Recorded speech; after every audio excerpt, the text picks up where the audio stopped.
नमस्कार, मैं हूं दीपक चौरसिया। टुनाइट विद दीपक चौरसिया में आपका स्वागत है। नरेंद्र मोदी की सोच मुस्लिम विरोधी है, इस पर 12 साल से बहस चल रही है। अब देश के हाथों में मोदी की सत्ता है, तो उनके देश के मौलाना और बुद्धिजीवी क्या उम्मीदें रखते हैं? आज इसी पर होगी बड़ी बहस कि क्या मोदी मुस्लिमों का भरोसा जीत पाएंगे। लेकिन उससे पहले इस वक्त की बड़ी खबरें। अब तक की खास खबरों के प्रस्तुत करता है प्रकृति जैसी शुद्धता हमारी पहचान। MDH मसाले, the real spice of India, MDH। Delhi NCR में तेज हवाओं के साथ भारी बारिश, कई इलाकों में पेड़ गिरे, 2 की मौत। गाजियाबाद में मकान ढहने से 9 जख्मी। बदायूं रेप कांड पर यूपी ने भेजी केंद्र को रिपोर्ट, फास्ट ट्रैक कोर्ट में होगी केस की सुनवाई। STF के IG का बेतुका बयान, कहा बलात्कार रोकना है तो टॉयलेट बनाओ। 60 to 65% रेप्स लड़कियों के साथ उस समय हो रहे हैं जब वो टॉयलेट के लिए जा रहे हैं। इसके लिए जो टॉयलेट कैंपेन है वो एक बहुत इंपॉर्टेंट एस्पेक्ट आ जाता है। This is also part of that. इसके लिए भी प्रयास करने की आवश्यकता है। यूपी में बिजली कटौती को लेकर केंद्र और राज्य सरकार आमने सामने। अखिलेश ने केंद्र के सर फोड़ा ठीकरा। केंद्रीय ऊर्जा मंत्री का आरोप सच नहीं बता रही यूपी सरकार। सिलेबस में अपनी जीवनी शामिल किए जाने पर प्रधानमंत्री मोदी का ऐतराज। मोदी ने कहा देश में और भी कई ऐसे महापुरुष हैं जिनके बारे में बच्चों को पढ़ाया जाए। 7 RCR में शिफ्ट हुए नरेंद्र मोदी, 5 नंबर बंगले में आवास और 7 नंबर में दफ्तर। शिफ्ट होने के पहले हुई पूजा। पूर्व IB चीफ अजीत डोभाल बने नए राष्ट्रीय सुरक्षा सलाहकार। शिवशंकर मेनन की जगह नियुक्ति।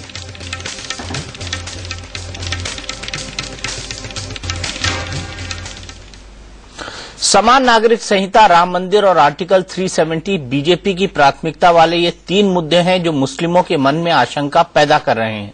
ऊपर से अब केंद्र की सत्ता पर नरेंद्र मोदी काबिज हैं, जिन्हें विरोधी ही नहीं बल्कि तमाम बुद्धिजीवी भी मुस्लिम विरोधी करार देते हैं।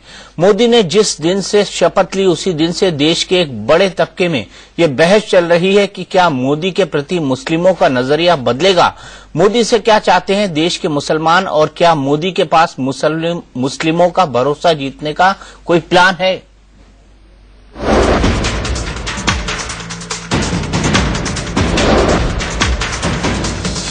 कोई प्लान है?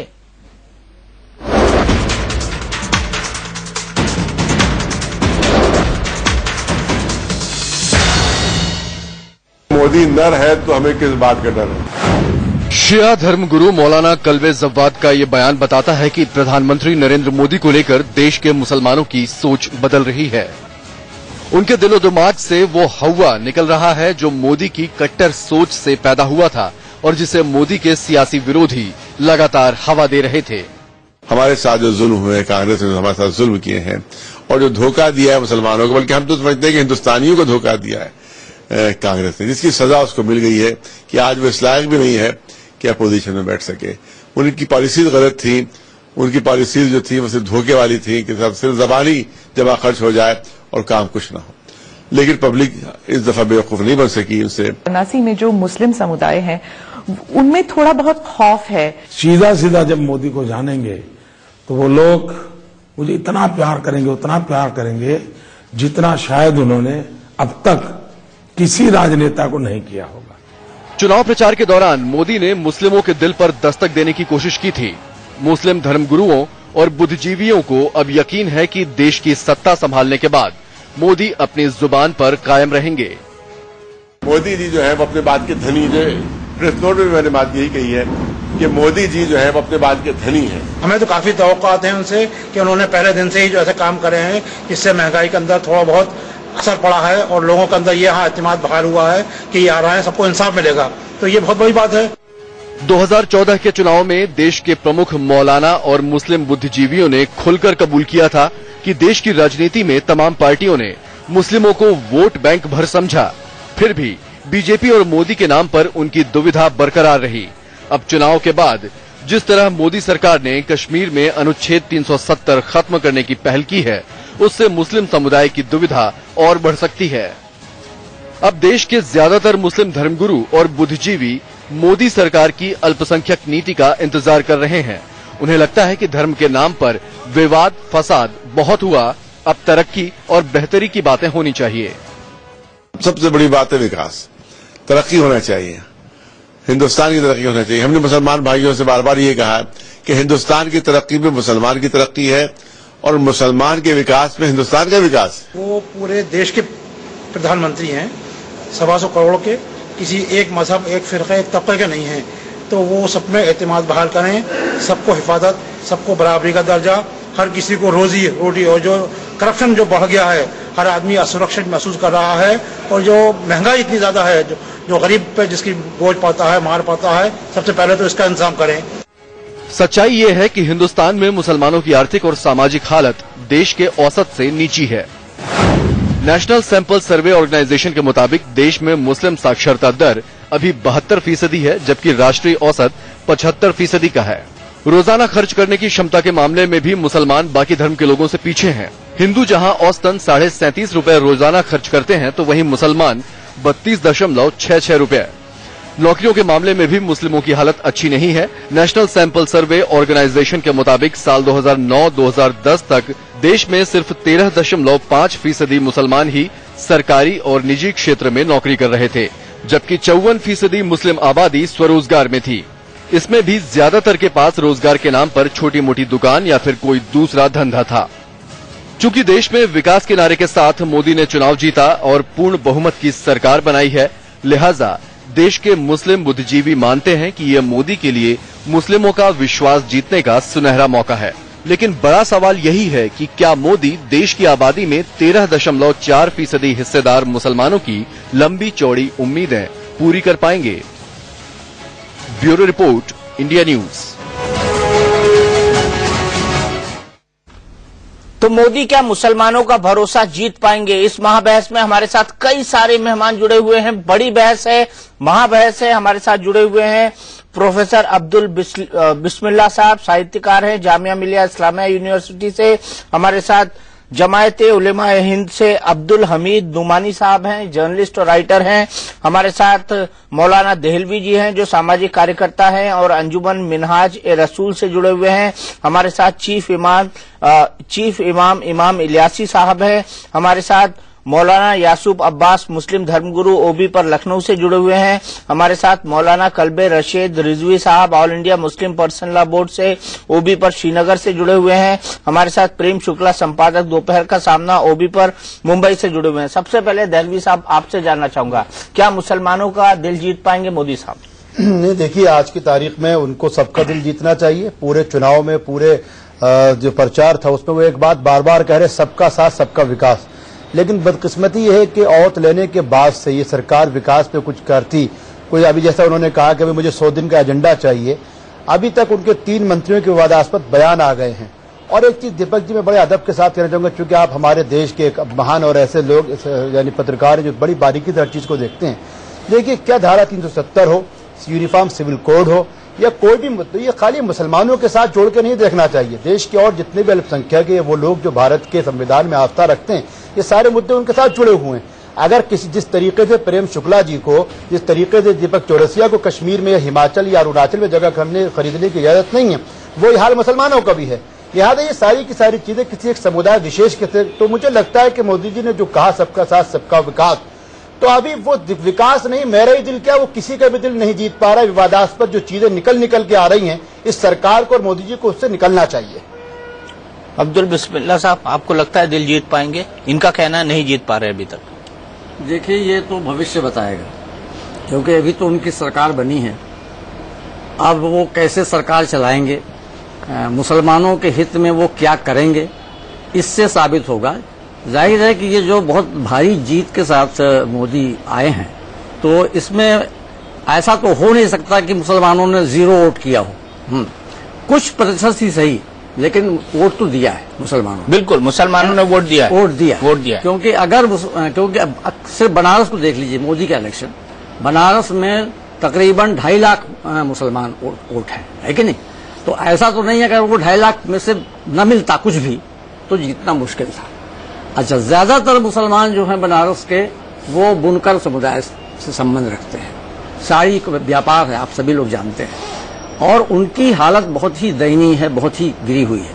तो पहले तो उनको पहला काम तो उनको ये होना चाहिए कि जहां से वो जीत कर आए हैं, जिस शहर से, उस शहर के बुनकरों की जो समस्याएं हैं उनका समाधान, उनका हल उनको खोजने की कोशिश करनी चाहिए। आज इसी स्थिति खराब है, पलायनवाद हमेशा से रहा है। बनारस से भाग रहे हैं लोग, मऊ जा रहे हैं, कोपागंज जा रहे हैं, खलीलाबाद, बस्ती, मुबारक, मगहर, ये सब कपड़ा बुनाई के केंद्र हैं। एक जगह से दूसरी जगह जा रहे हैं लोग। तो नंबर 1। दूसरी बात, जैसा कि अभी यहाँ पर जो बात सामने आई कि विकास, भ्रष्टाचार जैसे मुद्दों पर, महंगाई जैसे मुद्दों पर बात करते रहे हैं मोदी, और तो अब जैसे ही सरकार शुरू हो रही है तो इन तीनों के अलावा दूसरी बातें आ रही हैं। धारा 370 आ रहा है, फिर राम मंदिर का एजेंडा आ रहा है, जबकि ये नहीं आना चाहिए था, है ना। इससे मुझे लगता है कि एक गलत संदेश जाएगा मुसलमानों के बीच। और देखिए, मुसलमानों का तो मामला ये है कि उनका कोई अपना एक नेतृत्व तो है नहीं, वो हमेशा से मजबूर रहे हैं किसी को सपोर्ट करने के लिए। वो आजादी के बाद लगातार सपोर्ट करते रहे कांग्रेस को, है ना। लेकिन राजीव गांधी ने जब बाबरी मस्जिद का ताला खुलवाया, उसके बाद से मुसलमानों को मोहभंग कांग्रेस से हो गया। फिर भी कांग्रेस साथ बने रहे लोग। उत्तर प्रदेश में फिर मोहभंग हुआ कांग्रेस से, तो वो मायावती के पक्ष में चले गए। फिर वहां उनसे भी मोहभंग हुआ तो अब मुलायम सिंह के पक्ष में चले गए। अब स्थिति ये है कि अब किसके पक्ष में जाएंगे वो, लेकिन किसके पक्ष में जाए, यह बहुत बड़ी विचित्र स्थिति है और इस स्थिति को समझना होगा।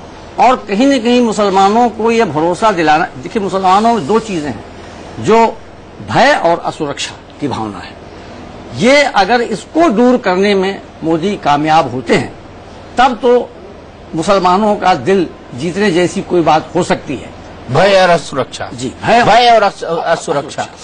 प्रेम शुक्ला जी, क्या मुसलमानों में भय और असुरक्षा की भावना है?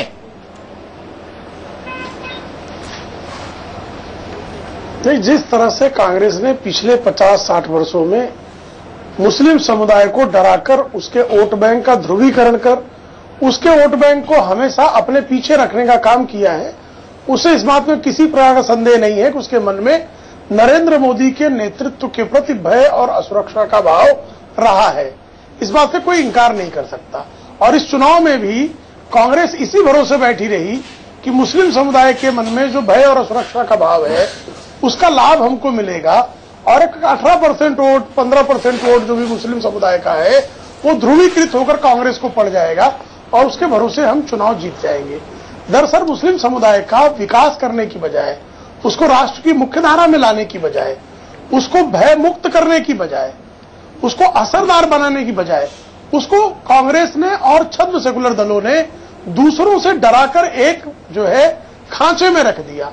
उसका परिणाम मुस्लिम समुदाय को निश्चित तौर पर कुछ न कुछ भोगना पड़ा है। अब यदि नरेंद्र मोदी जो है राष्ट्र की मुख्यधारा के साथ जिस तरह से हिंदू का विकास हो, जैसे मौलाना साहब कह रहे थे, बहुत उन्होंने सही बात कही कि जिस तरह से दीपक चौरसिया जी या प्रेम शुक्ला जी का अधिकार है, उसी तरह से ये अधिकार हमारे मौलवी साहब का भी है। इस देश में उतना ही सर सैयद अहमद साहब कहते थे कि इस देश में हिंदू और मुसलमान 2 आंखें हैं, हम बराबर के लोग हैं। हम जब 2 आंखों में से एक आंख को बड़ी और एक आंख को छोटी करने लगे, एक आंख को ज्यादा हक दूसरे आंख को कम हक देने की बात करने लगे, एक को डराने लगे दूसरे को चढ़ाने लगे, उसका परिणाम इस देश में हुआ। अगर मुसलमानों के मन में असुरक्षा का बोध हिंदुओं के प्रति पैदा हुआ है तो हिंदुओं बहुसंख्यकों के मन में भी मुसलमानों के प्रति कहीं असुरक्षा का बोध पैदा हुआ।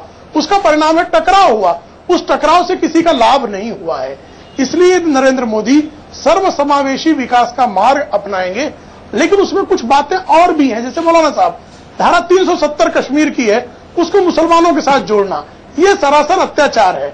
कश्मीर का धारा 370 जब लाया गया था, कल उमर अब्दुल्ला ने भी इस बात को बहुत स्पष्ट किया है कि उसमें धारा 370 मुसलमानों के हित के लिए नहीं लाई गई थी, बल्कि जो जम्मू के हिंदू बहुल इलाके थे उसमें बगल के पंजाब के लोग आ जाएंगे, बड़े पैमाने पर धनी पंजाबी जो है जम्मू की डेमोग्राफी चेंज कर देंगे। इसके लिए धारा 370 को गोपाल स्वामी अयंगर, जो राजा हरि सिंह के प्रधानमंत्री थे, उन्होंने इसको ड्राफ्ट किया था, लेकिन कालांतर में उस धारा 370 को मुस्लिम इश्यू के साथ जोड़ दिया गया और भारत का मुसलमान धारा 370 चले जाएगा तो कश्मीर की धारा 370 हट जाएगा, तो उससे कन्याकुमारी के मुसलमान को भी नुकसान हो जाएगा। इस तरह का भाव भर दिया। तो ये जो इनके मन में दिग्भ्रम पैदा किए गए हैं वो सारा जो है बहुत निकाला जाना भी जरूरी है। लेकिन पहले जो है इनको बराबरी के पायदान पर लाकर इनमें जो असुरक्षा बोध कांग्रेस ने ठूंस कर भरा हुआ है वो निकालना अत्यंत आवश्यक है। और मुझे पूरा विश्वास है कि इन 5 वर्षों के कार्यकाल में नरेंद्र मोदी जी उसमें सफल होंगे। इमाम इलियासी साहब सफल होंगे नरेंद्र मोदी? यकीनन सफल होंगे। उसकी वजह है कि अल्लाह ताला ने उनको इस देश का प्रधानमंत्री बनाया, पहली बात। दूसरी बात यह है कि उनके सामने चैलेंज भी है और मौका भी है। चैलेंज जो है उनके इस तरह से है कि उन्होंने जिस तरह से मुसलमानों के साथ भारतीय जनता पार्टी के आरएसएस के मामलात रहे हैं, जिस तरह से कांग्रेस ने हमेशा से या और सेकुलर पार्टियों ने जो हमेशा से आरएसएस और नरेंद्र मोदी जी के नाम से जो दहशत फैलाई थी, आज उनके लिए एक बड़ा मौका होगा कि अब उस डर को, उस खौफ को किस तरह से खत्म करेंगे।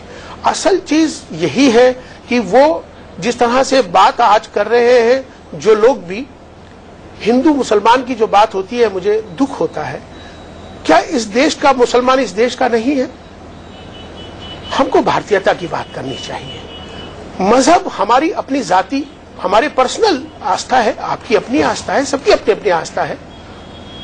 मगर नेशनल इंटरेस्ट पर, राष्ट्र हित में अगर हम सब एक होकर इस देश को, नरेंद्र मोदी जी बने हैं, उनको साथ मिलकर अपने प्रोग्राम्स उनको दें, उनको हिम्मत दें, उनको ताकत दें और उनकी हिम्मत अफजाई की जाए कि मुसलमानों को या पूरे हिंदुस्तान के लोगों को किस तरह से आगे लेके एक साथ लेके जाए। अभी आपने जिस तरह से एक बात कही कि मुसलमानों को मुख्य धारा के साथ जोड़ने की बात, बहुत अच्छी बात है।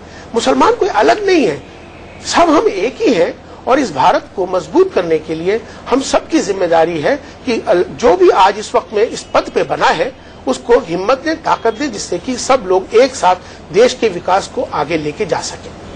मौलाना यासूफ अब्बास साहब, आपको लगता है कि 370 राम मंदिर, समान नागरिक संहिता, ये तीनों मुद्दे और मुसलमानों की सोच दोनों साथ साथ चल सकते हैं?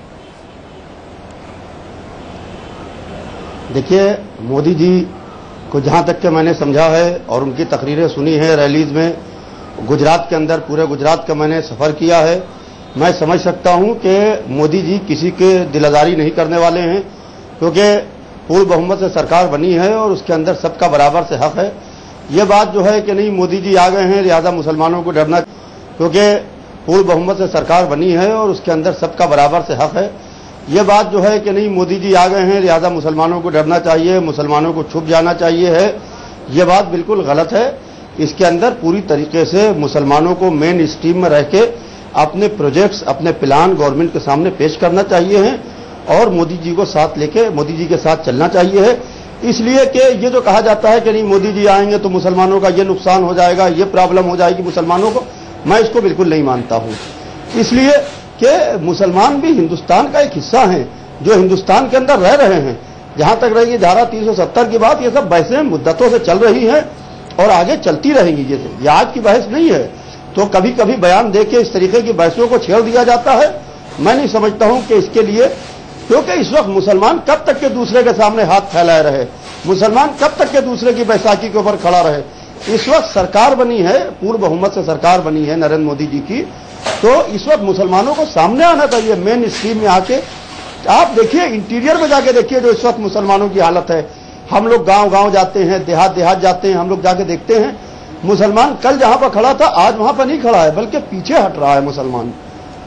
मुसलमान पीछे हट रहा है, मगर क्योंकि कोई डेवलपमेंट नहीं है, कोई विकास नहीं है। जिस पार्टी ने चाहा उसने मुसलमानों को भेड़ियों के, बकरियों के गले की तरह, भेड़ों के गले की तरह हटाना शुरू कर दिया और कड़वी तकरीरें करके मुसलमानों के दिलों के अंदर जहर भरना शुरू कर दिया और मुसलमानों को मेन स्ट्रीम से अलग रखा। कभी रिजर्वेशन के नाम के ऊपर के रिजर्वेशन दे दिया जाएगा, कभी कुछ कह दिया जाएगा, कभी कुछ कह दिया जाएगा। तो इससे मसले क्या होते हैं, इससे मुसलमानों के मसाइल उलझते चले जा रहे हैं। तो सवाल ये इस वक्त मुसलमानों को आंखें खोल के देखना चाहिए है और मेन स्ट्रीम में आना चाहिए है। अगर से हम मेन स्ट्रीम में नहीं आएंगे तो आप कितना पीछे पिछड़ जाइएगा इसका मुसलमानों को अंदाजा भी नहीं रहेगा। इस वक्त लड़ाई झगड़े या इख्तिलाफ का वक्त नहीं है। इस वक्त यह है कि मोदी जी के सामने अपने प्लान पेश किए जाएं, क्योंकि हम लोग देखते हैं जाके कि जो इस वक्त मुसलमानों के हालात हैं वो हालात कितने खराब होते चले जा रहे हैं। दीपक जी, अगर से आप जाहिर बातें देखिए जाके गांव के अंदर कि जहां के ऊपर मुसलमान कल खड़ा था आज आगे नहीं बढ़ रहा है बल्कि पीछे बढ़ रहा है उससे। यह ऐसी कौन सी वजह है? क्योंकि सियासी पार्टियां उनको कुछ करने नहीं देना चाहती, उनको खाली एक हवा दिखाती हैं, एक डर दिखाती हैं, एक पूरी तरीके से खौफ दिखाती हैं और मुसलमान खौफजदा होता रहता है। बिल्कुल, लिहाजा किसी से खौफ खाने की, किसी से डरने की जरूरत नहीं है। बिल्कुल बिल्कुल। देलवी साहब, आप एग्री करते हैं? नहीं, देखिए यासूफ अब्बास साहब, पैनल पर सबसे ज्यादा लोग ये कह रहे हैं कि मोदी से डरने की कोई जरूरत नहीं। ऐसा दो चीजें हैं, इलियासी साहब ने भी कहा, यासूफ भाई ने भी कहा, दोनों बड़े तजर्बेकार और कहीं ना कहीं अपना एक मौका में। मेरा कहना यह है दो चीजें, एक चीज है डरना, एक चीज है सबके साथ और सबके विकास में शामिल होना। मुसलमानों का ये नहीं कि हिंदुओं का भी ये नहीं। 31% जो लोगों ने वोट दिया और बाकी लोगों को हम कहें सरकार। मेरा कहना ये जो प्रेम शुक्ला जी ने कहा, मैं उसी लाइन को आगे बढ़ाना चाहता हूं। चूंकि वो देश के प्रधानमंत्री बन गए हैं, अलग से प्लान देने की कोई जरूरत नहीं। जो कुछ संविधान ने मुझको दिया है वो उसका निर्वाह करेंगे, उसको उसकी पाबंदी करनी चाहिए। मोदी सरकार आने का मतलब ये नहीं है कि देश का हिंदू प्रेम शुक्ला हो या मौलाना देहलवी वो अपनी अपनी अलग अलग जो उनकी सियासी या समाजी राय थी वो छोड़ के एक ही राय में बन जाएंगे। नहीं, हम सब आजादी के साथ जो कुछ हम करते हैं वो सब कुछ करें, लेकिन चूंकि देश के प्रधानमंत्री बन गए हैं और इस देश के संविधान ने जो कुछ मुझको अधिकार, जैसे कि मैं बीजेपी के जो मेरे ख्याल से यहाँ कोई पैनलिस्ट नहीं है, लेकिन आपके माध्यम से उनसे एक बात कहना चाहता हूं और उनके अलायंस में प्रेम शुक्ला जी यहाँ मौजूद हैं। कल से जो ये बहस चली, नजमा हेपतुल्लाह ने इस बहस को शुरू करके जो नरेंद्र मोदी का एक एजेंडा था कि भाई सबका साथ सबका विकास, उसमें कहीं न कहीं उसको भेदा है। सिर्फ अपनी वफादारी साबित करने के लिए देश के एक इतने बड़े समुदाय को ये कह देना कि नहीं साहब आपकी, ये मैं समझ, इन चीजों से बचना चाहिए और हमको एजेंडा अलग से देने की जरूरत नहीं है। हम उनकी तरफ देख रहे हैं कि जो कुछ संविधान में मेरा हक है वो मेरे हक की पाबंदी के साथ मुझको देंगे, मुझको उनसे ये उम्मीद करनी चाहिए।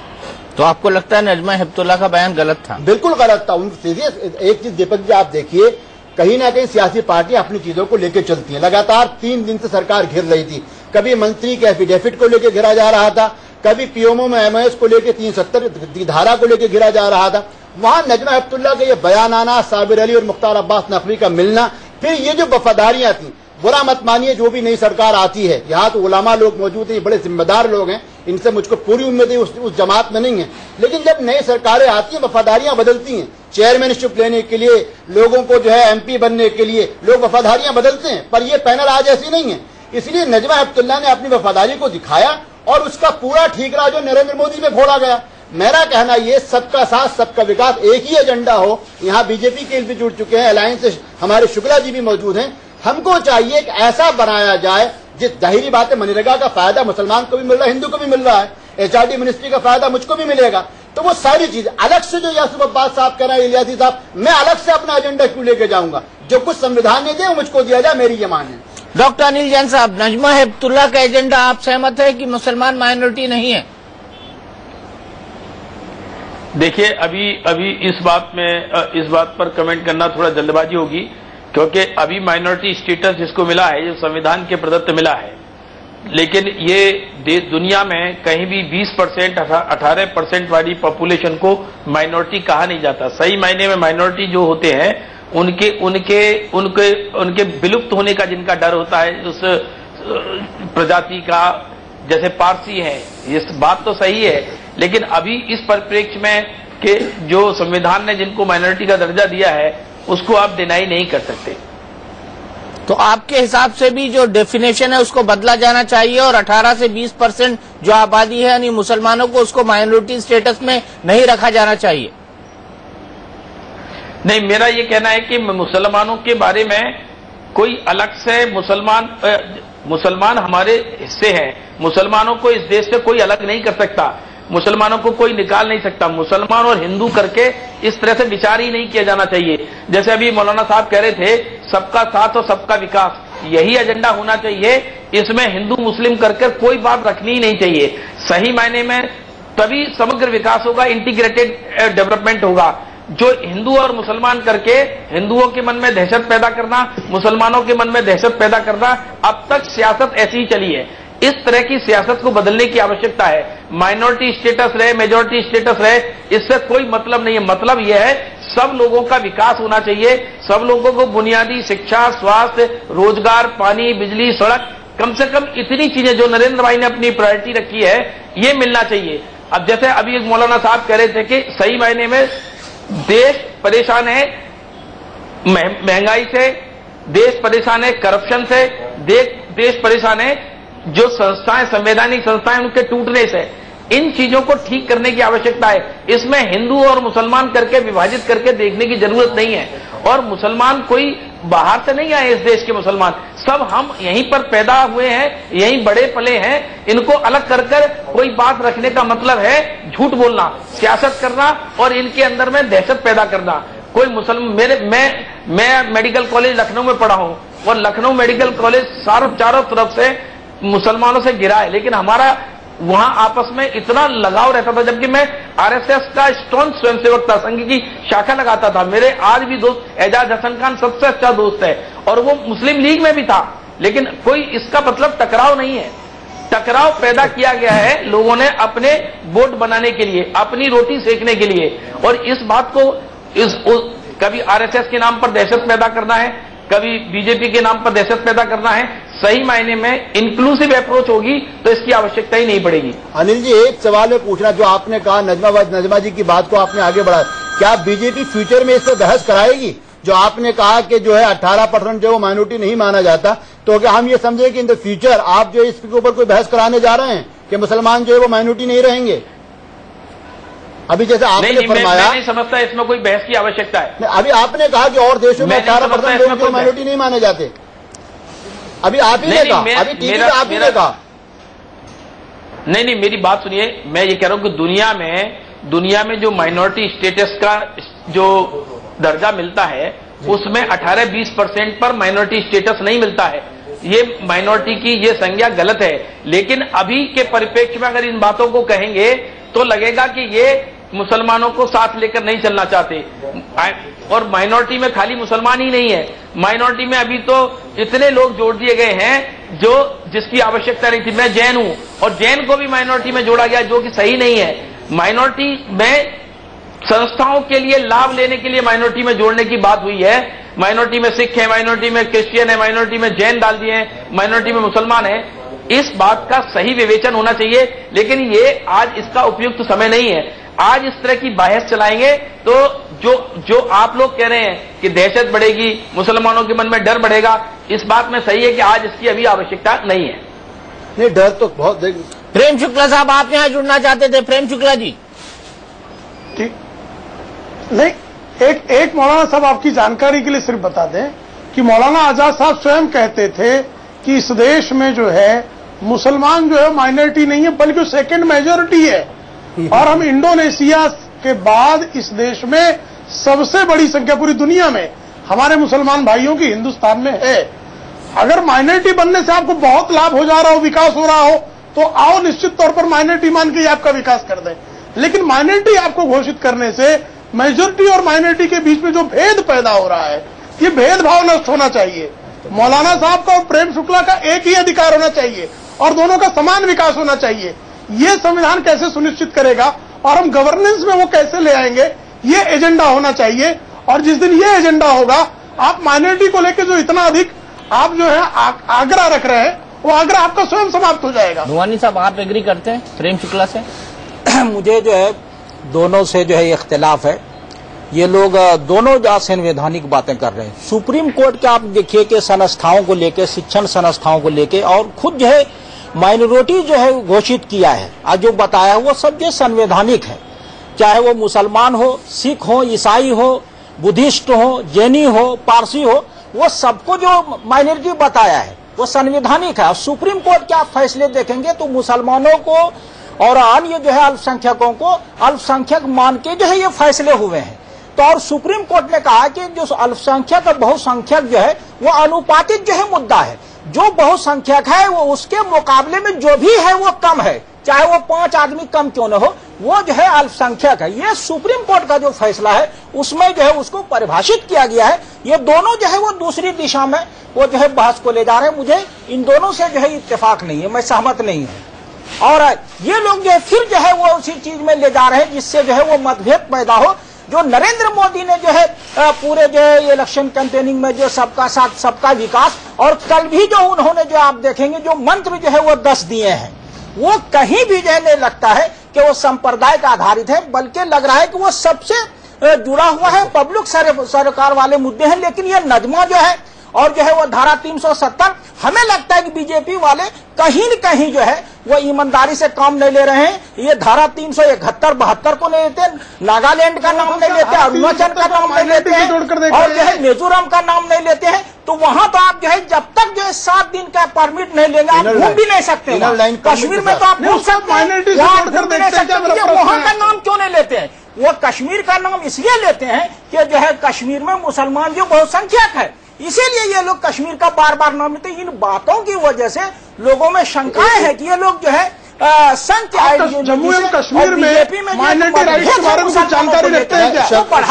शुक्ला जी मेरा देखिए, नोमानी साहब को आगे बढ़ाऊंगा। कश्मीरी पंडितों का जहां तक मुद्दा, जैन साहब आप भी माइनॉरिटी में, पिछली सरकार ने आपको माइनॉरिटी में करा था, यूपीए ने। शुक्ला जी एक बात बड़े अदब से मैं कहना, एक मिनट आगे बढ़ूं उससे पहले मैं मौलाना कल्बे रशीद साहब के पास चलता हूं, श्रीनगर से जुड़े हुए हैं। कल्बे रशीद साहब, आपको लगता है कि ये जो 370 पर बहस शुरू हुई है उस बहस को करना चाहिए, उसकी जरूरत है? दीपक भाई, आपको आदाब और सारे मेहमानों को सलाम अकीदत पेश करते हुए, मेरे सारे दोस्त और मेरे मुअज़्ज़िज़ भाई बैठे हुए हैं। मैं आपके मुद्दे पे आना चाहता हूं सबसे पहले कि मुसलमानों को मोदी से क्या चाहिए। मैं समझता हूं हिंदुस्तान के सारे मुसलमानों की तरफ से मैं ये शेर पढ़ सकता हूं अपने प्राइम मिनिस्टर के सामने कि मोहब्बतों में दिखावे की दोस्ती न मिला, अगर गले नहीं मिलता तो हाथ भी न मिला। मैं बहुत ही यकीन और इत्मीनान के साथ ये कह सकता हूं कि हिंदुस्तान के मुसलमानों को किसी से कोई डर नहीं। हम कसम खाते हैं उस खुदा की जिसके कब्जे कुदरत में हमारी इंसानों की जानें हैं। जिंदगी जो देता है वही मौत देता है। न तो किसी के डर से कोई मरता है और न किसी के खौफ से किसी की उम्र बढ़ती है। मैं बस इतना कहना चाहूंगा कि नरेंद्र मोदी जो कि भारत के प्रधानमंत्री हैं और मोदी नाम से दुनिया में मशहूर हैं, जिसे हम उर्दू में लिखते हैं तो मीम, वाव, दाल और ये, मैं यही चाहता हूं और यही कहना चाहूंगा कि मीम से मोहब्बत मिल जाए, वाव से वफादारी मिल जाए, दाल से दयानतदारी मिल जाए और ये से मुसलमानों को वो यकीन मिल जाए कि जैसे वो हाथ जोड़ के अपने हिंदू भाई के साथ खड़े हैं वैसे ही वो हाथ जोड़ के मुसलमानों के सामने खड़े रहें। तो यकीन जानिए हिंदुस्तान का मुसलमान न तो हिंदुस्तान की खाक में वैसे ही वो हाथ जोड़ के मुसलमानों के सामने खड़े रहें। तो यकीन जानिए हिंदुस्तान का मुसलमान न तो हिंदुस्तान की खाक को छोटा समझता है, न हिंदुस्तान के सर पे उगने वाले सूरज को छोटा समझता है। हिंदुस्तान का मुसलमान हर तौर से हिंदुस्तान के साथ है। महाज पे भेज के देख लीजिए, वो गर्दन कटा के दिखा देगा कि अब्दुल हमीद है। कलम दे के देख लीजिए, वो चला के दिखा देगा कि वो अबुल फाखिर ज़ैनुल आबदीन अब्दुल कलाम है। मैदान दे के देख लीजिए, वो बल्ला संभाल के बता देगा कि वो देश का बड़ा सिपाही है। आप जहां जहां मुसलमान को खड़ा करेंगे, माफ कीजिएगा, लोग मुसलमानों को मक्का और मदीना से जोड़ के देखते हैं, पर मैं फख्र से कह सकता हूं हिंदुस्तान का मुसलमान अपने आप को सिर्फ वतन से जोड़ के देखता है और अपने हिंदुस्तान से जोड़ के देखता है। बड़ी बात कही आपने। यहाँ पर कारी मियां को जोड़ूंगा। कारी मियां, आपको लगता है मोदी साहब मुसलमानों का दिल जीत पाएंगे?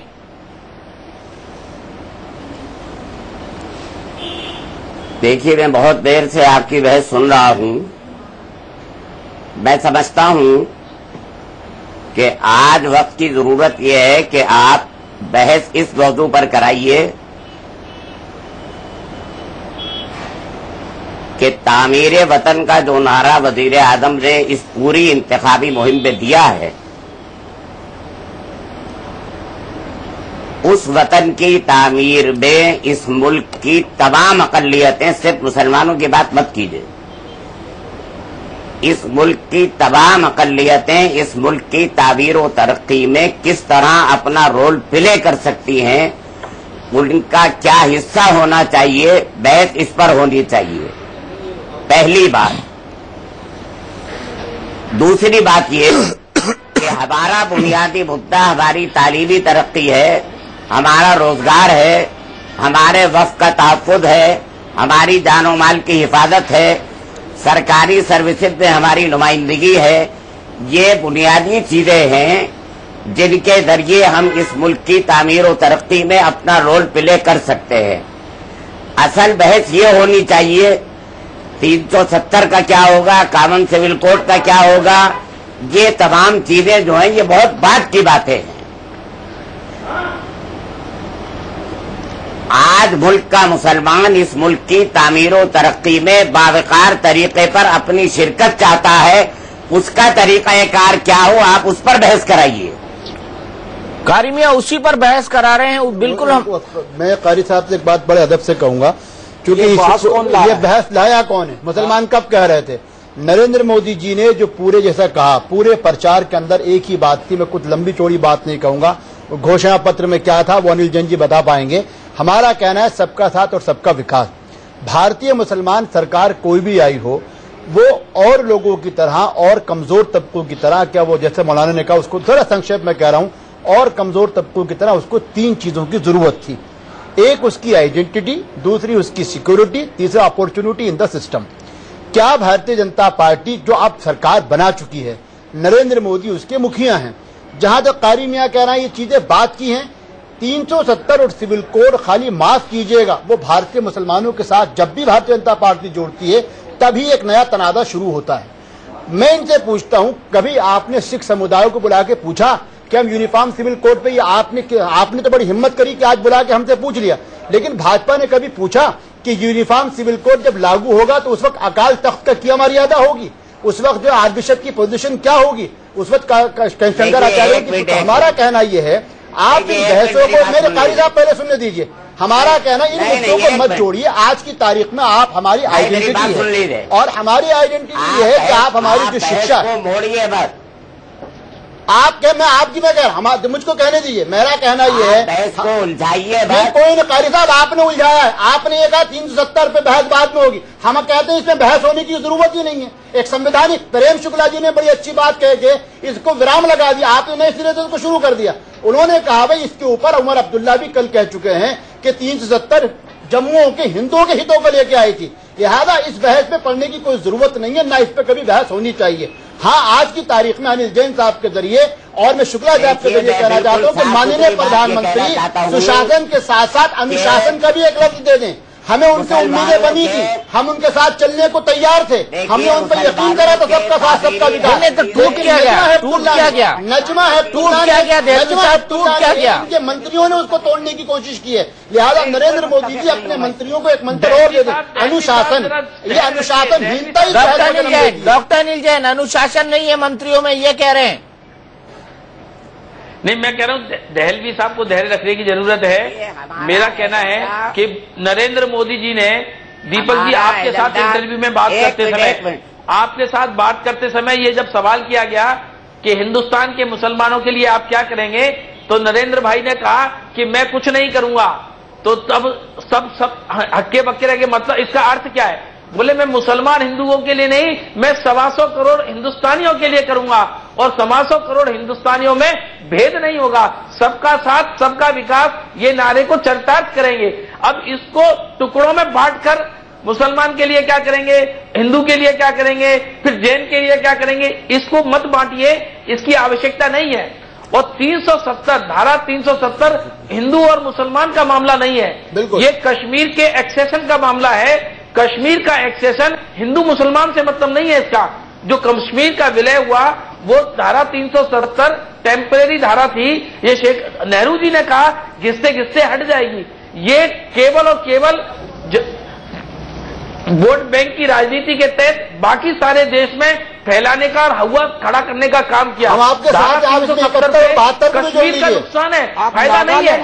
अनिल जैन जी, मैं आपके साथ खड़े होकर हिमायत करूंगा। आप इस पूरी बहस में 371 और 300 आपकी इस बहस ने अच्छा करा कि हमारा नौजवान तबका संविधान पढ़ने लगा है। कश्मीर उतरने के लिए मुझे किसी की जरूरत नहीं पड़ती, लेकिन मैं खुद गवाह हूं। अगर आप गुवाहाटी से भी अरुणाचल जाना चाहते हैं, आपको इनर लाइन परमिशन अपने ही देश में पहले परमिशन लेनी पड़ती है। आप ही ने अरुणाचल के नौजवान को, हमें खुशी है आपने मिनिस्टर ऑफ स्टेट होम बनाया, आप इसको खत्म कर दीजिए। कोई भी भारतीय होगा, हिंदू हो, मुसलमान, अनिल जैन हो, शुक्ला हो, पर दीपक चौरसिया भी हो, वो उसी तरीके से श्रीनगर में जिस तरह उतरता है वो ईटानगर में भी उसी तरह उतरेगा। उसको परमिशन लेने की जरूरत नहीं है, उसको मिजोरम के उस इलाके में भी जाने की जरूरत होगी। आप ये करेंगे, हिम्मत दिखाएंगे? ये आपने वाजिब बात की है। ये बहस का स्तर यही होना चाहिए। 71 और 72 को शामिल कर लीजिए। ठीक कही है, 71, 72, 70 सब हटाएं। हिंदुस्तान में कहीं पर भी कोई धारा इस तरह की ना लगे, ये बात ठीक है। इसका अर्थ ये नहीं है कि 370 रहे। बिल्कुल बिल्कुल, ये बात सही है। तो 370 शुरू से ही कहता रहा है कि एक विधान एक निशान। बिल्कुल, हम कहते हैं 370 के लिए हमको 71, 72 भी शामिल कर लीजिए। तमाम राज्यों को जारी रहेगी। ब्रेक के बाद मुझे एक ब्रेक के लिए रुकना है। ब्रेक के बाद इस गर्मा गर्म बहस को हम, तो क्या मुसलमानों का भरोसा जीत पाएंगे मोदी? इसी पर चल रही है हमारी बड़ी बहस। दलवी साहब, मैं आपसे बड़ा सीधा सवाल पूछना चाहता हूं, हमारे देश के मुसलमान प्रोग्रेसिव क्यों नहीं? नहीं, प्रोग्रेसिव था, उसको प्रोग्रेसिव रखा नहीं गया। वो जब भी बात किसने नहीं रखा? मैं सारी जितनी भी पॉलिटिकल पार्टीज थी, चलिए इनको सत्ता में आ जाए, मैं जितनी भी पॉलिटिकल पार्टीज थी, मुसलमान को देखा। मैं हमेशा एक बात कहता हूं दीपक चौरसिया जी, आपके माध्यम से पूरे देश को दावत देता हूं, शुक्ला जी को मैं खासकर कहता हूं आए। हम भारत में हम 3 ईदें मनाते हैं, बल्कि 4। हमारे शिया भाई ईद कदीर मनाती, ईद मिलाद है, लेकिन जो 2 बड़ी ईदें हैं, एक ईद उल फित्र और एक ईद उल जुहा।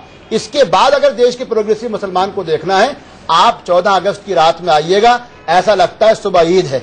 और 15 अगस्त को जिस तरीके से भारत के मुसलमान इसको सेलिब्रेट करता है, वो किसी ईद से कम नहीं होता। वो चाहता है, वो IIT चाहता है, वो IMM चाहता है। उसको उलझा के कहां रखा गया? उसको प्लम्बर बनाने की कोशिश की गई, कहीं उसको घोषणा पत्र में वादा किया गया। मैं कहता हूं, लेकिन एक चीज है जो उनसे उम्मीद बनी, जिन्होंने बनारस में कहा कि ये बुनकरों का, ये पतंग वालों का, इनका जो काम होगा, मैं चाहता हूं विश्व स्तर पे हो।